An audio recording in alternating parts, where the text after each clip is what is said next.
Hello, welcome back to another Alarms 8 podcast. We're back here again with Caleb. What's up, y'all? So, hope y'all are doing well, and I have lots of updates.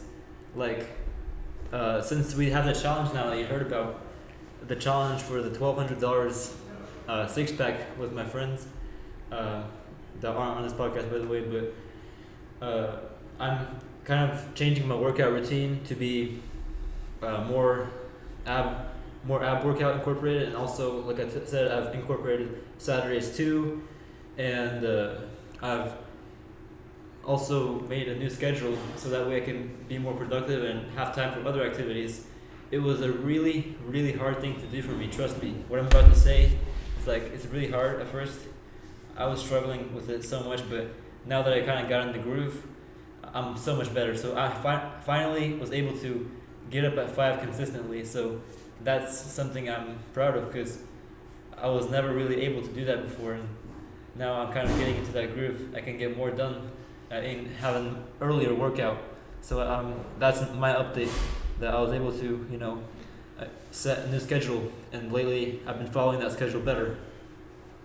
What about you? Yeah, well, I don't really have any workout updates, but I do have a question though, because I was thinking about this. You told me about the challenge, and like, who's judging the six pack or the abs or whatever? Like, how do you determine a winner? So we're gonna judge based on the most improved, right? Uh-huh. So before and after pictures, right? Okay. So then, and we also have like a model, like another person like that we found online, and their six pack. We're judging by that person's six pack as well. So kind of like there's multiple factors that go in, but most improved is the biggest thing that we're looking for. So y'all all judging together? We're not judging each other. Okay. There's gonna be outside judges that aren't even part of the competition, so it won't be biased. Like, there'll be 3 judges, and 2 out of 3, Okay. that'll be fair, I think. Uh-huh. Yeah. Who's all in this challenge? My friends from church. Okay. Yeah, they're watching this podcast most likely. Yeah. Okay. Well, tell them you're gonna beat them. Give them the WWE. you know what? I'm not really gonna send out any threats to them or anything. I'm just trying to have fun. Of course, I want to win too. Yeah. But I want to have fun. Yeah, you ain't gotta send a threat. You just gotta be like, hey. Yeah. I already won. I'm already there. Even if I don't win, I'll still have fun and still have a better physique than I do at the start. Yeah. So it's definitely worth it, even if I don't win. Mhm. Yeah, definitely. But the competition does help drive. Yeah. You know what I'm saying? Helps you drive and establish kind of that loop. So even after we're done with the competition, I'm still gonna want to work out and not quit that, because it kind of gets you going into that cycle of working out. So you're not really like the aggressive competitor. You're kind of like calm, and you just go out there and do. Well, no, I am aggressive and competitive. Okay. I'm just not verbally. I'm not verbally talking to them aggressively, because I don't want to, like bring that energy on. Bring that like bad. I mean, of course they'll understand that I'm just messing with them because they're my friends. But I just feel like it's better to kind of be aggressive secretly and then just come out of nowhere and surprise everyone. So we were gonna talk about the political party stuff. You want to explain that? Yeah, sure. So my question for today, and the topic that we're going to discuss, is that how would the world, or particularly the United States, we're going to discuss that, how would the United States be if there was no political parties? Like, would it be better? Would it be worse? Like, would it, and even if we don't say it's better or worse, like, how would it look like? How would it be different? And how would, people be in elections? How would they establish a brand, like a name for themselves in elections and things like that? How would the United States look like if there was no political parties at all? Like, no Democrat, no Republican, you're just running for president as you, Like, if I run for president, I'm running as Alarms 8. I'm not running as Republican or Democrat. Or if Caleb runs, he's going to run as Caleb. He's not going to run as Republican or Democrat. So... Yeah, I mean, before we even get into that discussion, I'm wondering, like, what sparked that idea for you? Like what made you think of that question? Well, that was kind of like, I like coming up with interesting things, and a lot of our previous podcasts had some political topics, including ones on Ukraine and things like that. But originally, I had another topic planned in mind, but with those people, we decided to move it back since certain people couldn't make it to this podcast, so we decided to move it back for a different day. And besides, I don't even know that much about that topic, so they're gonna be doing me a favor by talking about it. So, like, I can't talk about it because I don't know much about it. So I'm just gonna wait for them to come next podcast or whichever podcast we do it on. So that was kind of a backup topic that I had. Eventually, we were gonna get to this topic. Just I don't know if we're gonna get to it today, but turns out we will get to it today since the other topics aren't available for us at least to talk about in very great depth as we went to. Yeah, I mean, so obviously, I think when we think of political parties, at least me, let me not project. When I think of political parties, I think of our political parties right now. And you think of online, you think of SJWs, you think of extreme conservatives, and like you basically, when you think of political parties, you think of like extremism, tribalism. Yeah. So I mean, do you think that political parties are more negatively impacting America than they are positively impacting, or do you not? Is it hard to judge? I feel like recently it's been more negative than before. Like a long time, like not too long ago, but at least 20 years ago, maybe. I didn't I wasn't really born 20 years ago because I'm 19. Definitely. But like I can definitely, from my understanding of that time period, like it was basically like people were more calmer about politics. They weren't as in your face about it as they are now, and they weren't really that much. Like I feel like overall, people are now being more polarized, and before they were able to be more friendly about it. And of course, there are still a lot of people that are friendly about it, but the world has just going crazy, as we can see now.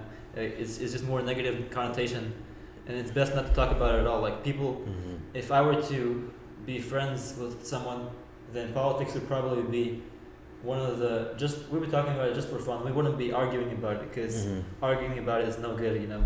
Yeah, and the thing is, and I could go on for a while about how everything works, like how the different extremisms feed into each other and causes them to split apart more. Like what I noticed is, and this is a phenomenon that's kind of, it's very human, and it happens regardless in any tribal setting, whether it's religious, it's political, or it's just ideologies, different ideologies. What happens is, especially on the internet, is that some extreme side will have their voice amplified by something like Twitter, and then the right or the left or up or down, the one side A will look at side B's extremism and be like, okay, we got to ramp it up for us. And then side B will look at side A and vice versa. They'll like keep ramping each other up based off looking at each other, and like it'll increase over time.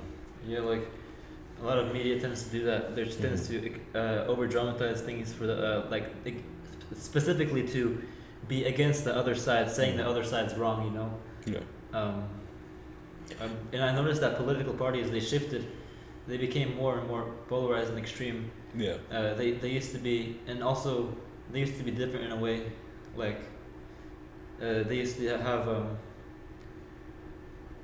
way back. Of course, parties were kind of way different than they are now. And I'd say there are areas where they did improve. Like people are advocating more towards the general good. Like both parties right now, like both Republicans and Democrats, they would probably agree that racism isn't good. Like the mainstream parties, right? Yeah. Like mainstream Republicans, mainstream Democrats, they would probably both agree that racism is bad. Yeah. So it's mostly the extremists that are abnormal, and people, they call each other racist, even though that's just a stereotype. Like those are only the extremists that are racist, not the whole party. Like, yeah, I mean, the thing that comes with extremism is the conflation of definitions and like putting people into categories just based off of, you're on this side, so you have to be you have to be this, you have to be that. I mean, I see it all the time. Like a conservative will call somebody on the left a SJW, and somebody on the left will call a conservative a Nazi, even though they might share a conglomerate of like similar opinions. They might be very similar people, but because they have different labels, they automatically push them to the extreme. They automatically associate them with like these massively negative things. So I think in a world, to get back a little bit on topic, in a world where political parties don't exist, which I'm not sure that world would even be possible just the way humans work, but in a world that, let's say there's a zero party system, right? And it's just, you run as yourself, and you have your identifiers, your policies, and it's against this person identifiers and policies, but there's no overarching body. It's just you. I think in that world, there will be a decrease in the extremism, because the extremism is really useful for parties. Yeah, it's only tied to the labels. It's like, if there's no parties, then there won't be that label that, the label of the party is doing this or that. Mm-hmm. If there's just one person, then they'll just either like that person or they don't like that person. Mm-hmm.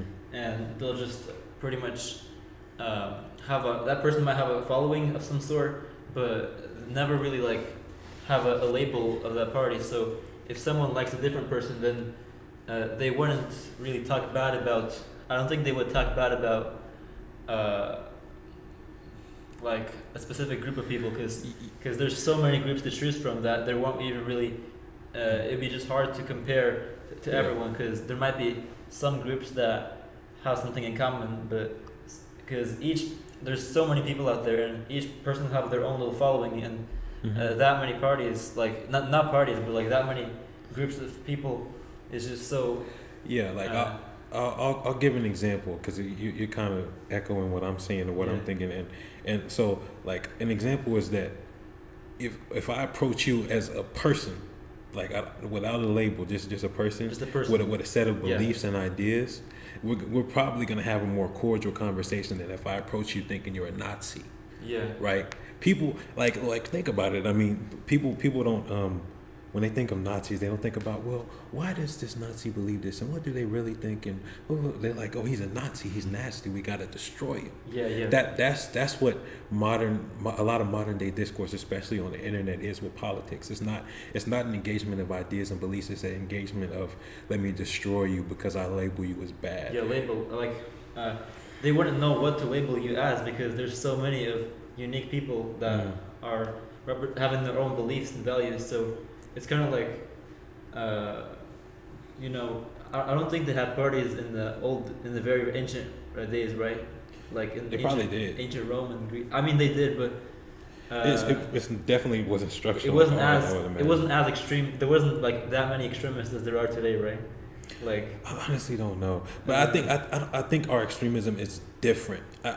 It's hard to say, oh, this ancient society was more extreme than ours, or we're more extreme than that. I agree. But I think we just have to label it in like a different kind of extremism because of social media, mass media. Yeah. Like in the era of mass media, politics was different than in the era of like newspapers. Yeah. And when they came out with the Gutenberg print press, everything was different. It's like different types of media, but like structure the way we interact in society. Yeah. So it's going to be different labels we have to put on that. But you were kind of saying something else that I was also thinking, and I realized this a long time ago, how the way modern day discourse around politics it's a catalyst for removing nuance. And what I mean by that is, like, let's say, I'm gonna be real specific, and this is kind of like a talking point that's been around, like in the black community, right? The two opposing sides say, on the right they say, you have a culture problem in the black community, and they just have to pull themselves up by the bootstraps, and they have to be self-reliant and change and become better people. And then on the left, they're like, no, it's all systemic racism, and they have no control, blah, blah, blah. But the truth is, there's always nuance to these complex discussions. We're having complex discussions about human beings and how we should structure our society and like the effects of this and that. It's never just, oh, it's black and white, it's white, it's black. It's always gray. But the thing that happens with extreme politics nowadays is that it's never gray. They make it black and white. If you're on the left, you can't concede ground to the right because you view them as a Nazi. You can't meet in the middle with a Nazi, right? Or you can't meet in the middle with like a SJW Antifa person because they wanted to like destroy society. When you view them as like these extreme monoliths, you can't have nuance with them. You have to destroy them. So that's like a big problem that I see. Yeah, I think knowing someone as a person would remove all labels. Yeah. Like, and that problem with the black and white, it'd be fixed if at least there might be new problems like more confusion and more uncertainty of who to choose. Which is good. That would be like that would be another. But I feel like there'd be more diverse selection of people if there's no parties, right? Because there'd be a more customizable set of beliefs. It's like each person's unique and they have their own set. Some might have similar, but they slightly vary because their personality varies. So And their experiences. Experiences. They'll be labeled by their personality rather than by the general label. It's like, you know, you have Coca-Cola, right, or some sort of really famous brand of a drink, right? We have a brand of a drink, and you know that drink by the brand. But if you make a homemade, like a homemade drink, like homemade soda or homemade like orange juice instead of like the Minute Maid orange juice,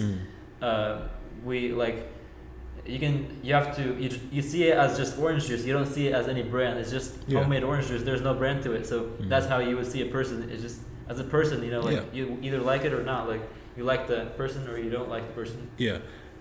You said something earlier and you mentioned that as more of a con of not having political parties. You said there would be a lot more uncertainty, but to me that sounds like a good thing, and I'll tell you why.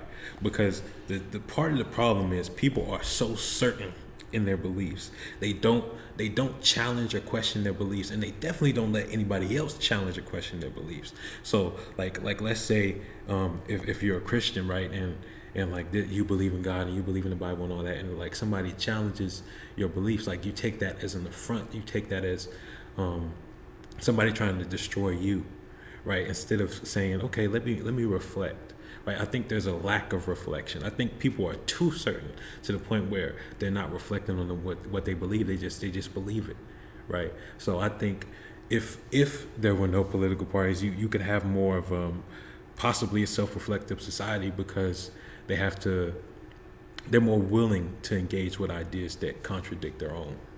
Yeah, like they're more willing to kind of be more flexible and you know, have a good, very personal conversation with the opposing person, and kind of without any labels or anything. They could just have a good conversation and be more understanding towards each other, right? Be more understanding rather than having a label that just kind of prevents you from seeing the other side. You know, the label kind of blinds you from seeing the nuances and things like that. Yeah. I mean, do you think it would be? I guess it's possible to have a system with no political parties, but I mean, do you think there would be like? Because in my imagination, I could see like quasi-political parties. Yeah, same here. I feel like it's for a short term it is possible, but eventually the most popular people will eventually gain more bigger following, and eventually there will only be two polarizations. So it's gonna happen over time. Slowly, those two. There's gonna be like at first there's gonna be many different little groups, but over time, eventually the two biggest groups will still take over. And I feel like that in our human society, that's just inevitable. It's inevitable that there will be a giant polarization occurring at some point, whether it's early or late. Like it's just, I feel like it's inevitable. Maybe in certain cultures it won't be, but in other cultures it will be. I partially agree with you. I don't think it's inevitable that there will be two big parties, but I do think it's inevitable that there will be parties or tribes. But I think like the thing for me is that like when I first started getting into politics and I saw how goofy everything was and stupid, I was like, man, it would be, like I kind of thought with the way you structured this question, I kind of thought, man, what if there was no parties? But I realized soon after that doesn't make too much sense. So my solution was, what if there were more parties? Yeah, right. I feel like that could be another way of diversifying things and making more uncertainty, like you said, which is good, right? Yeah. I feel like having more parties is better than just having two parties, right? Yeah. In my opinion, that's better. Yeah, because Yeah. you're covering more ground. There's more spaces in between black and white that you're allowed to cover. Now it's not just black and white. It's like black, white, dark gray, light gray. You know, at least that's better than Yeah. just having black and white, right? So, yeah, I think a more than a two-party system would be beneficial because it's bringing in more perspectives than just the extremes. So if we strip all political parties and restart from the beginning, like no politics at all, like eventually, like it won't necessarily be two, like you said, it'll be just many groups eventually, and that will be still better than having two, because you'll have more options to choose from and more different, like diversity, and I feel like society in America especially, they won't give the other parties a chance. They won't give. They only have those two parties. I really want the other parties to have a chance, and they just don't have a chance to show their beliefs. Like they don't have a. Some of them can be really good, and people might just not know about them because they've never been in office, and they might not know how good it actually is until they've been in office. You know, like and. Not even that. It's kind of like. Yeah, keep going. My fault. Sorry, my bad. Do you want to say something? Yeah, I was just gonna say. The thing is that the Democratic and Republican Party, they have all of this power. Yeah. And by power, I mean not just political, but social and economic. They have economic backing and they have social backing. They have social media behind them. They have media behind them. They own media. Like they control narratives. Yeah. So it's always going to be hard for it's like a hummingbird flying against a hurricane wind. Yeah. Like maybe the hurricane can make it through. Sometimes they do, but oftentimes the hurricane is just too much because there's so much force pushing it back. Yeah, it's like I kind of feel bad for those third parties that you know they don't have a chance to really be in office and like kind of show people what they're about, because it's like kind of you know how people including me, like I refuse to try certain foods because I think that they won't really be good until I actually try them and I realize how good they are, you know. Mm-hmm.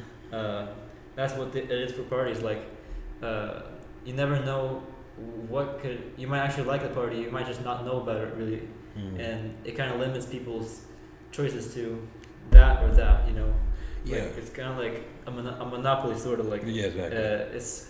You have like in the food industry, you have main brands like, of course there's more than just two, but you have main brands of drinks like Pepsi and Coke, and then you have like Dr. Pepper, and then there's these small brands that are barely noticed, but they're more healthy than, like they're small brands that are like healthy, like sugar, like maybe some natural sugar substitute or whatever, but they don't get noticed at all because they're so small. That's kind of like the same thing with third parties. Let me tell you that like you're right, it's a monopoly, but it's actually worse, and I'll tell you why. Because let's say like let's give the example, you have like this healthy brand compared to like Coca-Cola or something. When you buy that healthy brand or you invest into it, like how you invest into a politician, you actually get something out of that. You get healthy, good tasting food or whatever.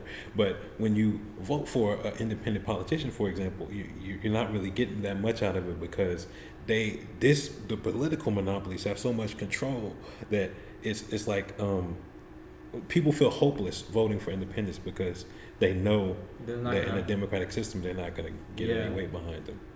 So it's like investing in something that's not even going to work. So that's like another deterrent. It's not just that there's extremism, it's also that extremism gives no hope for the less extreme people. Yeah.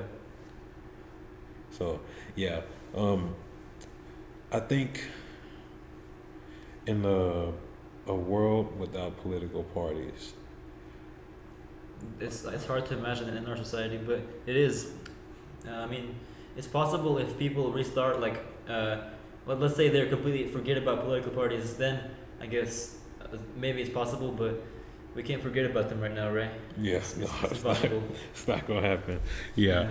I think the best thing we can do right now is just try and understand each other. I think that's really the first step, is to, regardless of what we automatically associate with the label of left, right, conservative, Democrat, Republican. We gotta understand each other. Get past that label. Like, that's the first step. Label is the mask, right? See the person. Don't judge them by the label. Judge them by the person they are. Like, judge them by the type of person they are, and like, I feel like that's a good solution, you know, and for us to get along better and not have not like label others as extremists, even though they're not extremists. Like, you know. Yeah, but here, there's so many difficulties getting over that first hurdle because of the way politics is structured, especially now. There's so many moral and ethical things attached to a political position, including corruption, of course. Yeah. Well, I'm not even talking about that. I'm talking about like let's say you're, and I'm gonna veer into a little bit of political territory, so people get offended. I'm not even gonna take any positions, but let's say you're a liberal and you're pro-choice. That to somebody who's conservative, that might be seen as, oh, you kill babies, you're evil.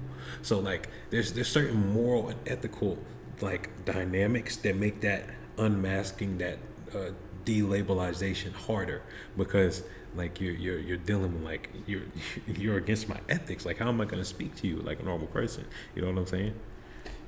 Yeah, like you have to just, you know, treat them as a normal person regardless of what they believe, right?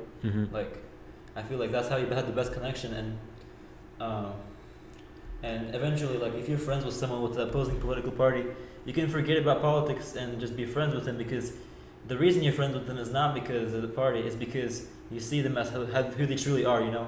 You see them as who you truly are, and like you admire their personality, you admire their connection with you, you admire the nice things that they do for you, and that's what matters. You have to really just see the person, yeah? And get like, so, and I realized this too a while ago, that like human, and this is gonna sound condescending even though it's true, humans most of the time are like, even though we're the smartest creature on earth, we're quite simple in what we want and the way we go about getting it.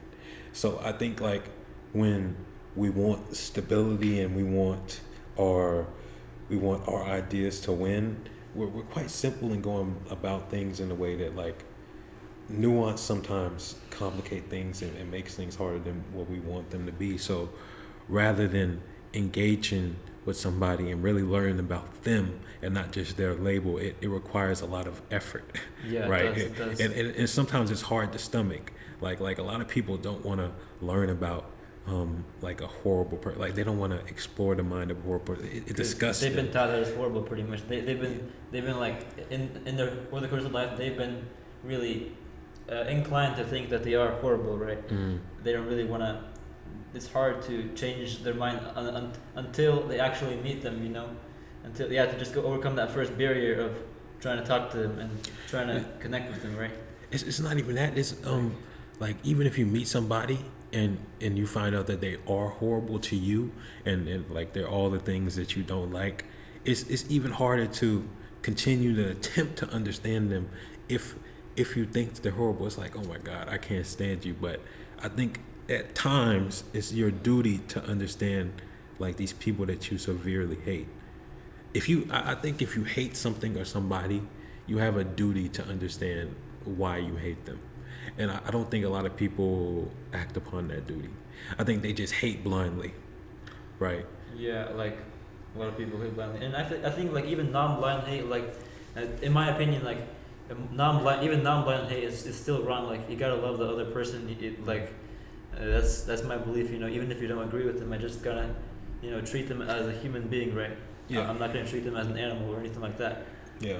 Yeah. I think on the deepest level, there's for like people who are non-sociopathic or whatever. I think everyone has a love for human beings, right? But like when you say love, you're talking about like for like humanity, like as a humanity, whole. like Yeah. you know, just you know, love, seeing like just kind of respect, and you value them as a human. Like they are alive, they have a life, they probably have a family, they have like, you know, everything. Everything that you know, they share a lot of more similarities with you than you think they might. Yeah. Like because to the core we're all human and we're all like, you know, very similar in the certain. We all desire like certain things. Like we all desire money. We all desire, you know, whatever. We all desire this, that. Like even if you're different parties, we all might have the same desires. Ultimately, like, you know. Yeah. Damn, I was gonna say something. I forgot what we all desire to be loved. That's one of the greatest things. Like, you know, we all desire to be respected. People want, like we want to be respected, and and like want to be seen, right? Yeah, I think Yeah. I think it's far more healthy to like what you're describing. I agree with that. Like I think it's far more healthy to like you're disgusted by somebody, their opinions, their actions, or whatever. But I think it's far more healthy to explore why that person does that, like why they are who they are, right? And then if you walk away from that still feeling like I don't like this person, I think that's fine. That's gonna happen. You're not gonna love everybody. I mean, you're gonna love them as humans, especially if that's what you believe. Yeah, you might still like if I'm disgusted by someone, then I just won't talk to them. You know, like I just won't. I may not like them, but I still love them. You know what I'm saying? Like I'm probably gonna stay away from them as much as possible, but I'll still you know if they're around me, I'm not gonna treat them badly. You know, like if they ever need help, like if they're just you know down some like I don't know, like if they're like uh, dying or something, I'll call an ambulance, of course. You know, even if it's a person you know I don't like, even if I know that they're not, they're really farther from what my beliefs or whatever. Like I'm still gonna, you know. I mean, I was gonna ask like some interesting questions, but I think that's like because you're Christian, right? Yeah. So yeah. I think it's definitely like more of a Christian turn the other cheek, or like nice, loving type thing. But Yeah. and I think that has its place, but I think the opposite of that also has its place. Not necessarily like a cold, callous, just apathetic. I hate you, so I'm gonna let you die. But I think I was trying to get into some gray moral territory, but yeah, I'll just stick to what you're saying. Yeah, I mean, I think we always what you're saying is very useful, and I think if a lot of people thought like that, like society would be a lot different because a lot of people have they believe in these belief systems, but they don't necessarily act them out. And I think like if you believe in like a system of love and like this internal respect and admiration for humanity, you wouldn't treat people the way that people are treated on social media for having different political views. Yeah. Like instead of dehumanizing them, you do the opposite. You humanize them, you understand them, you use empathy, and you're like, okay, even though I don't like you, you believe this for that and that. And that's another important thing. Perspective, bro. Like a lot of people really don't think about other people's perspectives. Yeah, like they like that's I feel like that's one of the most underrated skills to have in life. People like you can talk to people, you can be charming, you can be a great leader, but to really put yourself in the shoes of somebody else and look through their eyes at the world and be like, oh, you think this because you think of the world like this. I don't think it's very rare that people do that, and it's even rarer that people do that like constantly. Like, have you ever, like, are you been like politically? What are you? Or politically, I lean more towards the left politically. okay, Yeah. have you ever like thought about, like, okay, let me give you an extreme example.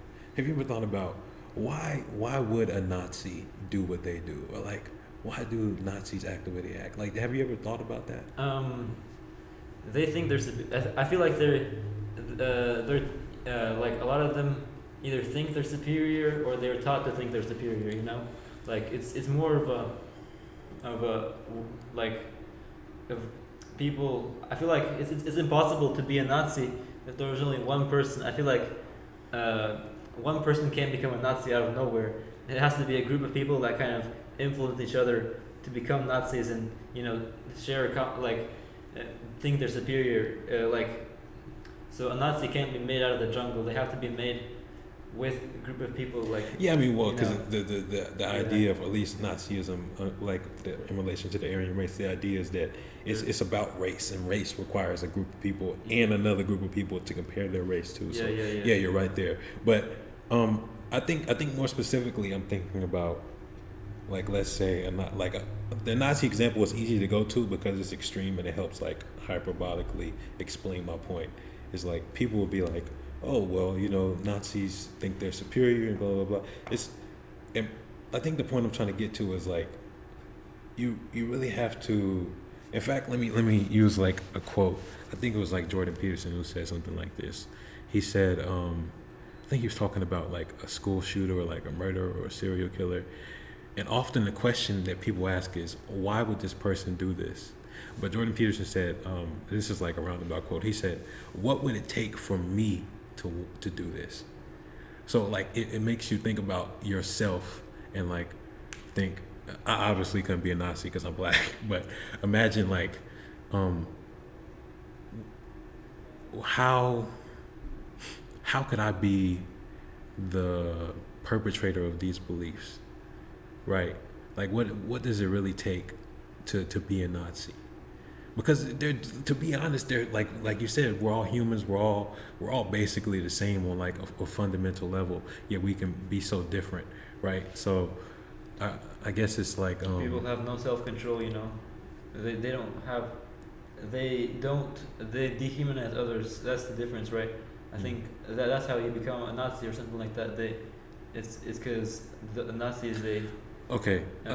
Let me explain more because I kind of like got lost, but and what I was trying to say. But I think what a lot of people don't understand is that usually almost like 100% of the time, like unless you're a sociopath, like I said, almost 100% of the time, humans are doing something that they think is good. Yeah. Like so people really don't think about that. Like Nazis that were really doing it, they think it's good, right? Yeah, there were some Nazis that were forced to do it, obviously, but I'm not talking about them. I'm talking about the ones who really believed in Nazism. What they were doing, they thought was a benefit to society. Yeah, they thought it was a benefit, But it's so much easier to think of somebody like a Nazi as, oh, he's just evil. He's just evil. He's just evil. But that's not how you learn and evolve from humanity's mistakes. That's not how you learn and evolve. You don't learn and evolve by just throwing something away. You have to absorb it and understand it. Right. Nazis, they failed to see the bigger picture that, other races, they aren't inferior to them. Like, they failed to see that. That's why they became too. Sure, I mean, but that's just a battle of ideologies, because I think a Nazi would just say you fail to see the bigger picture of how we're right.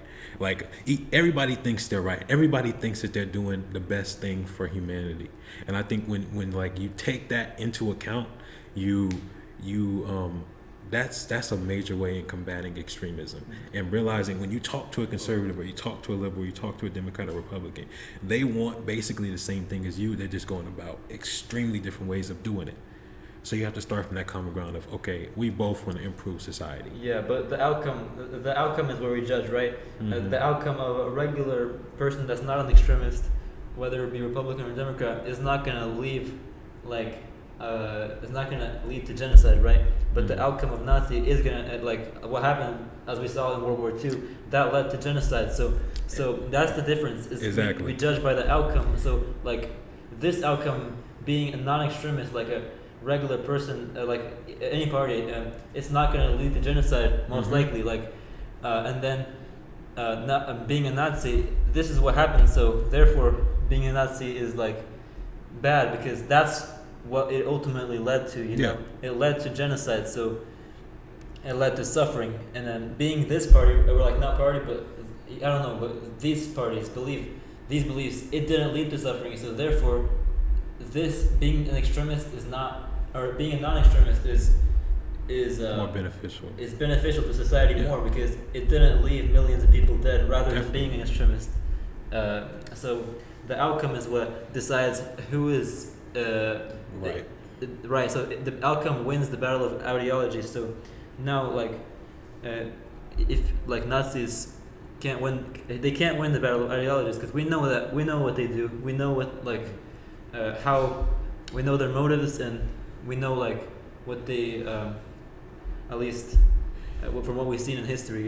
The scary thing is, as you said, Nazis can't win the battle of ideology, but and everything you said is right, by the way, I agree. But the scary thing is that it's really about who's more convincing. That's why Nazis did what they did, because they convinced a lot of people that they were right. And then when they had enough power, they were able to force other people who didn't believe they were right to act out what the Nazis wanted anyways. So it's scary to think about it, but I mean, first of all, there's Nazis in the world right now, so I mean that's already a thing. But I feel like those people are just I feel like it has to do with a mental issue, or like people who are inclined to a certain, I don't know. You're saying I feel that like they develop, the more they endorse a certain ideology, like a certain extreme ideology, the more mental issues they have. So the more you believe in Nazism, the more twisted your brain becomes, and that's kind of like a vicious cycle, you know. Like the more your twisted brain is, the more Nazi, and the more Nazi, the more twisted brain. So like, kind of going in circles here, and kind of like deeper and deeper into that spiral of Nazism. Like, you know, I don't know. That's I'm. Man, that's a interesting. I think I kind of agree, but so let me be clear. Obviously, Nazis are twisted and wrong, at least based off my morals.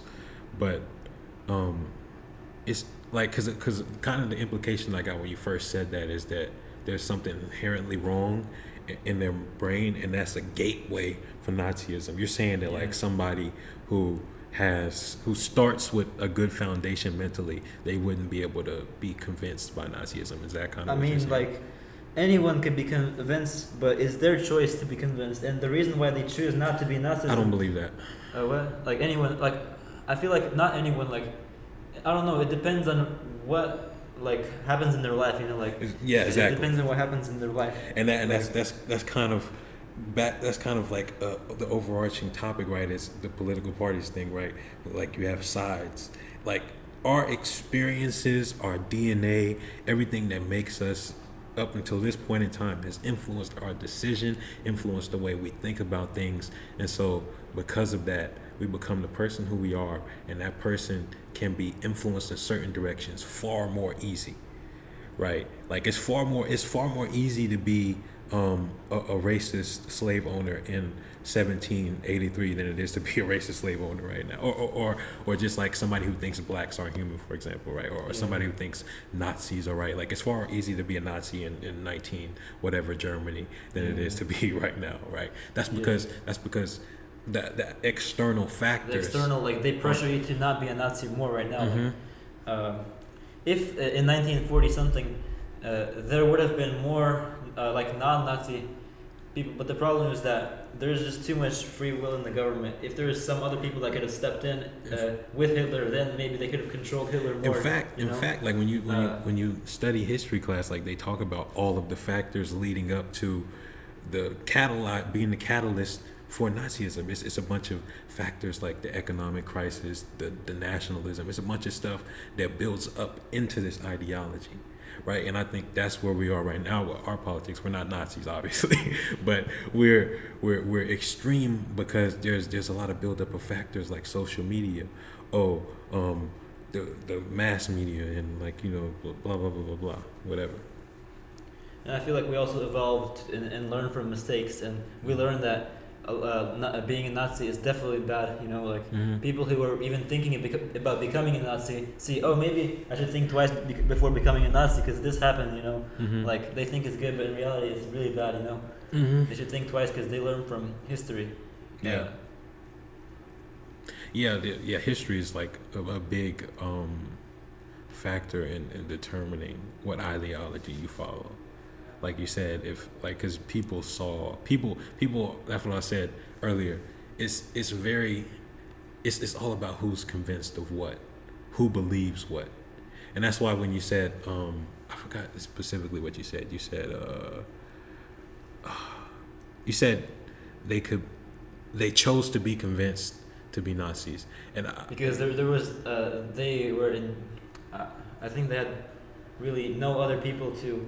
Like kind of, I feel like they're inclined to think that in a certain way. You know, they're inclined already, and inclined. Like they lost self control. They lost self control, right? Sure. So like that's kind of adding to my point is that I don't think people can choose to believe things. I think that's like a philosophical thing. So that's like real complex. But from my understanding, I can't choose to I can't choose to believe in a flying spaghetti monster. I just don't believe that.